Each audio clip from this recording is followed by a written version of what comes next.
DB, what's that? Vijay, Talapati Vijay, South India. What? Talapati Vijay. What the fuck is they saying? Dalavi DK. What y'all say? Talapati Vijay. Vijay. Chief Minister of India. Virat Kohli? Bike ஓட்டுறவன் ஒன்று சொல்லுவான், யார் show speed வந்து who is this கமகன் அப்படின்னு கேட்குறப்போ அந்த பையன் சொல்கிறான், chief minister of India. Chief minister of India இந்த பதவியை நான் எங்கே போய் தேடுறது தெரியலையே. அவருக்கே அவர் ஒரு பட்டம் சுட்டிக்கிட்டார், சீஃப் மினிஸ்டர் ஆஃப் இந்தியா. நான் கூட என்ன நினச்சேன், அவர் 2026 வந்து சீஃப் மினிஸ்டர் ஆஃப் தமிழ்நாடு தான் வந்து போட்டியிட போகிறாருன்னு நினச்சேன். இப்போ தான் தெரியுது அவங்க ரசிகர் மத்தியில் அவர் சீஃப் மினிஸ்டர் ஆஃப் இந்தியா அதுக்கு தான் வந்து போட்டியிட போகிறாருன்னு.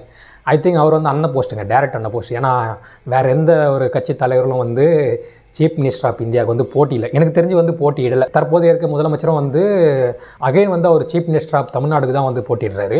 எடப்பாடி ஐயாவும் வந்து தமிழ்நாடுக்கு தான் போட்டிடுறாரு. சீமான் அண்ணனும் தமிழ்நாடு தான் போட்டிடுறாரு. இப்போ பிஜேபியில் இருக்கவங்களும் தமிழ்நாடு தான் போட்டிடுறாங்க. பட் தளபதி விஜய் மட்டும் சீஃப் மினிஸ்டர் ஆஃப் இந்தியாவுக்கு வந்து போட்டிடுறாரு. ஆப்வியஸாக என்ன ஆகும், போட்டியாளர்கள் யாருமே இல்லைனா கலந்துருக்க ஒரே போட்டியாளர்கள் வந்து அண்ணன் போஸ்ட்டாக கொடுத்துருவாங்க. ஸோ எனக்கு தெரிஞ்ச வர எந்த ஒரு கட்சி தலைவரும் வந்து சீஃப் மினிஸ்டர் ஆஃப் இந்தியாவுக்கு வந்து போட்டியிடலை, எனக்கு தெரிஞ்சு போட்டியிடலை. யாரும் வந்து நாமினேஷனும் பண்ணலை, நான் அவங்க பேரை வந்து நாமினேஷனும் பண்ணலை. ஸோ இவர் மட்டும் தான் நாமினேஷன் பண்ணியிருக்காருன்னு நினைக்கிறேன். ஸோ அதனால் இவர் வந்து compulsory chief minister of India போஸ்டிங்கில் நம்ம விஜய், நம்ம தளபதி வந்து கம்பல்சரி வெல்லுவார். நம்ம அவரை கூடிய சீக்கிரமே 2026 வந்து சீஃப் மினிஸ்டர் ஆஃப் இந்தியாவாக வந்து அவரை பார்க்கணுன்ற வாழ்த்துக்களை வந்து ரொம்ப தெரிவிச்சுக்கிறோம். அவங்க ரசிகரும் சரி, அண்ணன் தளபதிக்கும் சரி நம்ம தெரிவிச்சு